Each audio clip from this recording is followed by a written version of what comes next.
Outdoor sports, cooking sometimes. Good. So all those refreshes me a lot. Okay, good.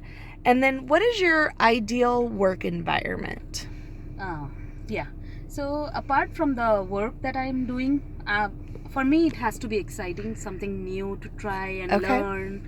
Apart from all the things that I already know, I love to enhance my skill sets. Okay. Because if it's the same thing time and again, it becomes boring at one point of time. Right. And apart from that, I really love to work in a healthy work environment where Okay. there is kind of flexibility. Like the main objective is to get the work done, Right. and it's like kind of friendly environment, not so like not so much of micromanagement. Right. And a positive work environment, like Yeah. where you can just be yourself and Yep. deal with all the issues and all the work at hand. Perfect. I like it. Okay. Tell me about, can you name 3 different types of testing and what they're used for? So 3 different type of testing would be, the most common testing is regression testing. Okay. So whenever we make any addition or any changes to an existing module, we have to test the entire software or whatever module it is, Right. so that the introduction of the new feature didn't affect the existing features. Okay. So that's one of the very common testing that I work on.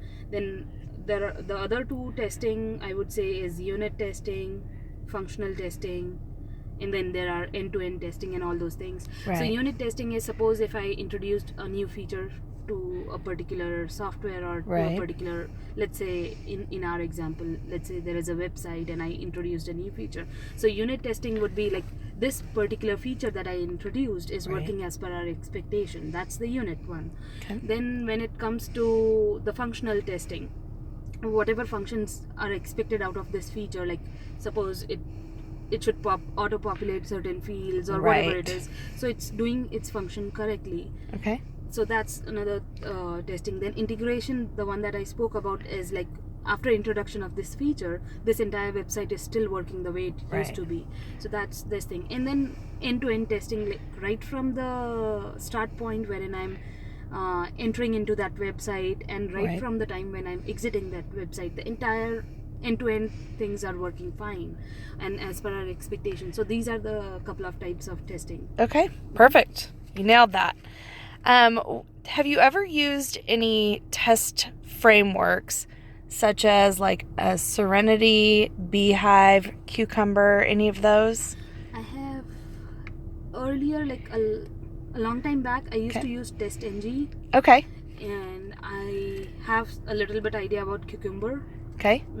Not used at my professional, like at my workplace, Right. but just on the side I know about all those. Okay. Cucumber and TestNG. But Perfect. Beehive What? I've heard of, but I've never used it. Okay. So what would be the advantage to using a testing framework? Well, I think it becomes easier because everything is set in that, like the test cases, the flow, we can execute it in number of times and without doing everything right from scratch and Right. doing everything manually. Depending on the test framework that we are using, it can be scheduled to run at a particular time, Right. whenever we want to run. So it does like it's like a framework which runs all our scripts in a timely manner, and we can auto feed the input so Right. that it can read the input from a particular file. So all these are the advantages of using a Right. test framework. Maybe more efficient. Yeah, Yep. exactly. Okay, awesome. Okay, so this is going to be based around testing best practices. Do you know and can you explain what code coverage means? So code coverage is like how much code we have covered, like in terms of percentage, like where exactly we are. Are we in the initial stage wherein we just have started, Okay. or are we in the a middle stage wherein we are like halfway done, Right. or we are towards the completion? So And code coverage is another from the perspective of a tester. It's like, okay, suppose say this is my range, so Right. have I tested it at the starting point of my range, at Right. the midpoint, and at the end point? Suppose say like there is a field which accepts like values up till 100, so Right. I'll go ahead and check for the value 99 and 101 to make sure that both of them Aha. are covered, and then to ensure that this code is working fine. From tester's perspective, it will be like, okay, let's check some random value within this range 0 to 100, and then check for negative values, and 0 on 0, Right. how does it behave. And so we are covering, like, if a range is provided to us, we try to make sure that we have covered every part of that Section. range. Okay. Yeah. Perfect. Okay. Can you name a couple of tools that assist in tracking and measuring code coverage? Well, I'm really not sure of this. Okay. About That's the- okay. about the tools used in code coverage, but what I know is, like, from a quality analyst perspective, like for every release that we do, Right. we kind of measure it using or track it using the tools like Rally Okay. and Jira. So like currently I'm using Rally. So what happens is, if every release that we do, it's already populated in there. Okay. So we do know what's our next release to work on, and Okay. it has all the user stories which says like, okay, this is the new functionality that we have added. Right. And we take that user story and start testing on that, and start writing test cases for that. Okay. And if while testing those user stories we find some defects, we log all those defects into Rally. So Okay. for me, Rally is Rally. my tracking tool for this, all the Right. stuff. And as far as test cases are concerned, earlier we used to use Quality Center, Okay. but now we are using QA Complete. Okay. So these are the tools wherein we we document all the test cases to keep, like, for audit purpose and all Right. those things. Perfect. So not sure about that from the code Yeah. thing, but from my side, I think it is. Okay. Perfect. And then tell me about your experience with Selenium. For Selenium, at my current workplace, I'm using a little bit, Okay. not on regular basis. Okay. It's based on project and requirement basis. Like if there is a requirement, something to be done. But at my previous workplaces, I have worked on Selenium. I have worked on the so there are two major things for Selenium. One is the record and run thing, so which is Okay. kind of pretty simple and straightforward, but used majorly for website testing and Okay. all those things. So I've worked a lot on that. And then there is a WebDriver aspect of Selenium, Okay. which has a little bit of coding involved, which is based out on Java. Right. And So do you actually develop the test scripts within Selenium using Java? so I worked on both of the things. So Okay. as I already mentioned, like, to you, I started off as a programmer, Right. but I don't have very in-depth knowledge of programming.